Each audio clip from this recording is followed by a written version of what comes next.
মানুষ এখন ভালো মনের মানুষের থেকেই সরে দাঁড়ায়, আর মুখোশধারী নিকট বেশি আটকে যায়। এক শ্রেণীর লোক গায়ের রং দেখে মানুষের সৌন্দর্য আর চরিত্রের বিচার করে। আফসোস তাদের জন্য। কথায় আছে, শূন্য পকেটে যে নারী তোমার পাশে থাকে সে তোমার স্ত্রীর হওয়ার যোগ্যতা রাখে। কথাটা কিন্তু মিথ্যা না, সবাই ছেড়ে যায় না। কেউ কেউ দুঃসময়ে পাশে থেকে বুঝিয়ে দেয় ভালোবাসা সুন্দর। আপনি যদি সোজা থাকেন তাহলে অন্যের চোখে আপনি দেখতে বাঁকা হলেও কিছু আসে যায় না। সবচেয়ে কষ্টের ব্যাপার হলো যখন গতকাল মুখের হাসি ফোটানো মানুষটি আজও অবহেলা করে। পৃথিবীতে সবচেয়ে অসহায় সেই মানুষ যে হাসির আড়ালে নিজের সব দুঃখ কষ্টগুলো লুকিয়ে রাখে। নিজের স্বপ্নকে এতটা সময় দিন যাতে আপনাকে একবার চোখে দেখাটাও মানুষের স্বপ্ন হয়ে যায়, যার জন্য আপনি হাসতে হাসতে মৃত্যুকেও বরণ করে নিতে পারেন। বেলা শেষে সেই মানুষটার উপর আপনার কোনো অধিকার থাকে না, সে ভালো থাকে অন্য কারোর অধিকার হয়ে। পরিস্থিতি যেমনই হোক না কেন, যে খারাপ সময় পাশে ছিল তাকে ভুলে যেও না। বাস্তবতা যখন সামনে আসে অনেক কাছের মানুষগুলো পর হয়ে যায়। শেষ রাতে অনলাইনে তারাই থাকে যারা একটু ঘুমের জন্য সারা রাত ছটফট করে। সময়ের সাথে যে সম্পর্কগুলো পরিবর্তন হয় সেগুলো সম্পর্ক নয়, প্রয়োজন মাত্র। সৃষ্টিকর্তাকেও ভুলে যায় মানুষ আনন্দ উল্লাসে মেতে গিয়ে। একজন মানুষ আরেকজন মানুষকে ভুলে যাবে, এটা অস্বাভাবিক কিছু না। এক বিজ্ঞ ব্যক্তিকে জিজ্ঞেস করা হলো যে ইবাদত করার জন্য সর্বোত্তম দিন কোনটি। তিনি বললেন, মৃত্যুর আগের দিন। সে হতভম্ব হয়ে বলল, মৃত্যুর সময় তো কারো জানা নেই। বিজ্ঞ ব্যক্তিটি বললেন, তাহলে জীবনের প্রতিদিনেই জীবনের শেষ দিন মনে করো। সব সময় শান্ত থাকুন, জীবনে নিজেকে অনেক মজবুত পাবেন। কারণ লোহা ঠান্ডা হলেই বেশি শক্ত হয়, গরম হলে তো তাকে যেমন খুশি আকার দেওয়া যায়। কন্যা সন্তান সবার ঘরে আসে না, শুধুমাত্র ভাগ্যবানরাই পায়। তাই কন্যা সন্তানকে আদরে আগলে রাখুন। অজুহাত আপনাকে পর করে দেয়, আর অনুভূতি পরকে আপন করে নেয়। মুখে যাদের মিটা বেশি, ভিতরটা তাদের তিতাই ভরা। সবার সামনে ভালো সাজলেও পিছনে আসলে ছুরি মারে তারা।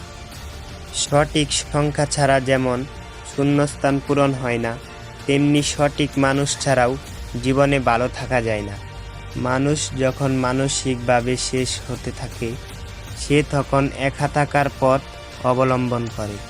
অন্যের দোষ না খুঁজে সবাই যদি নিজের দোষটা খুঁজত, তাহলে বোধহয় অর্ধেক সমস্যার সমাধান হয়ে যেত। বিশ্বাসে কখনো অন্ধ হতে নেই, কারণ যেখানে বিশ্বাস আছে সেখানে বিশ্বাস আঘাতও আছে। দুটো অনুভূতি কখনো কাউকে বলে বোঝানো যায় না, পাওয়ার আনন্দ আর না পাওয়ার বেদনা। এই সমাজে ভদ্র হওয়া মানে তোমার দুর্বলতার প্রথম ধাপ। যতদিন আপনি চুপচাপ সহ্য করে যাবেন, ততদিন আপনি খুব ভালো। যেদিন আর সহ্য করতে না পেরে রাগে ফেটে যাবেন, সেদিন হয়ে যাবেন অভদ্র মানুষ, আর আপনাকে নাম দিয়ে দেবে, তোমাকে অনেক ভালো মানুষ ভাবতাম। ভালো পিতা মাতা হতে চাইলে সর্বপ্রথম ভালো স্বামী স্ত্রী হওয়ার জরুরি। আপনি ছেলে হলে এই 4টি কাজে কখনোই লজ্জা পাবেন না। নাম্বার 1, কর্ম করতে। নাম্বার 2, নির্দ্বিধায় সঠিককে সঠিক এবং ভুলকে ভুল বলতে। নাম্বার 3, যদি মনে করেন আপনার ভুল হয়েছে তাহলে সরি বল। নাম্বার 4, আপনি যে কাজ পারেন না তাতে সরাসরি না বলুন। কেউ যদি বুঝে ফেলে আপনি তার প্রতি দুর্বল, তখন শুরু হয় অবহেলা। প্রত্যেক মেয়েরা যদি নিজের শাশুড়িকে নিজের মা মনে করতেন তাহলে পৃথিবীতে কোনো বৃদ্ধাশ্রম নামে ঘর থাকতো না। আর প্রত্যেক শাশুড়ি যদি তার বউকে মেয়ে মনে করতেন তাহলে প্রতিটা সংসারে অশান্তি নামক কোনো শব্দ থাকতো না। কিছু মানুষ একটা সময় আর কিছু হারানোর ভয় পায় না, কারণ সবচেয়ে বেশি যাকে হারাবার ভয় পেত সে আজ হারিয়ে গেছে। আপনার স্ত্রী হলো আপনার স্ত্রী হলো আপনার প্রাণের বন্ধু এবং জীবন সঙ্গিনী। তিনি আপনার ইচ্ছা পূরণের এবং সর্বোত্তম ব্যবহারের সবচেয়ে নিকটতমই ও যোগ্য ব্যক্তি। বাবার টাকা নয়, বাবার থাকাটাই যথেষ্ট। নিজের ভালো থাকা নিজের কাছেই রাখতে হয়, অন্যের হাতে তুলে দিলে তা অবহেলায় পরিণত হয়। জীবনে যদি কিছু করতে চাও, তাহলে একলা কিভাবে লড়াই করতে হয় তা শিখে নাও। কাউকে মনে পড়া আর কারো শূন্যতা অনুভব করার মাঝে অনেক পার্থক্য। আগে মানুষ মিথ্যা বলতে ভয় পেত, পাপ হবে বলে, আর এখন মানুষ সত্য বলতে ভয় পাই, বিপদ হবে বলে। চোখের দৃষ্টির ব্যর্থ বাসা তুমি যদি বুঝতে, পরিস্থিতিকে হার মানিয়ে আমায় আগলে রাখতে শিখতে। জীবনের সবচেয়ে পছন্দের জিনিসগুলো হয়তো অবৈধ, নয়তো নিষিদ্ধ, হয়তো দামি, নয়তো অন্য কারো। আত্মীয় হয়ে উঠেছে অনেকেই, তবে প্রিয় হতে পারেনি কেউ। কাউকে নিজের পুরো পৃথিবী বানিয়ে ফেলা নেহাতেই বোকামি। নিজের জন্য কিছুটা জায়গা রাখতে হয়, যেন কেউ ছেড়ে চলে গেলেও আপনি আবারও সেই জায়গায় দাঁড়িয়ে নিজেকে মেলে ধরতে পারেন। টাকা দিয়ে ভালোবাসা কেনা যায় না, অথচ টাকার অভাবে ভালোবাসা শেষ হয়ে যায়। মানুষ সবচেয়ে বেশি বেহায়া তার কাছেই হয়, যাকে নিজের থেকেও বেশি ভালোবাসে। বর্তমান সমাজ হলো ব্যর্থ মানুষকে নিয়ে হাসাহাসি করা আর সফল মানুষকে নিয়ে হিংসা করা। রাগের সময় একটু ভেবে কথা বলা উচিত। রাগ শেষে হয়তো তুমি ক্ষমা চেয়ে নেবে, কিন্তু যাকে বলেছ তার মনে হয়তো সব গেঁথে যাবে। কাজের কারণে আমরা কখনো ক্লান্ত হয়ে পড়ি না, আমরা ক্লান্ত হয়ে পড়ি দুশ্চিন্তা, হতাশা এবং বিরক্তির কারণে। মানুষের জীবনে 20 বছর পর্যন্ত ইচ্ছার রাজত্ব চলে, 30 বছর পর্যন্ত চলে বুদ্ধির রাজত্ব এবং 40 বছর বয়সে বিচার বিবেচনার রাজত্ব। মা আমাদের সবথেকে নিরাপদ আশ্রয়স্থল। সারা জীবন আমাদের সাথে মা থাকে না, কিন্তু তার উপস্থিতি আমরা অনুভব করতে পারি। মা থাকেন আমাদের ভালোবাসায়, আমাদের শিক্ষায়। বয়সের সাথে কখনো ম্যাচুরিটি আসে না, ম্যাচুরিটি আসে জীবনের কঠিন বাস্তব অভিজ্ঞতা থেকে।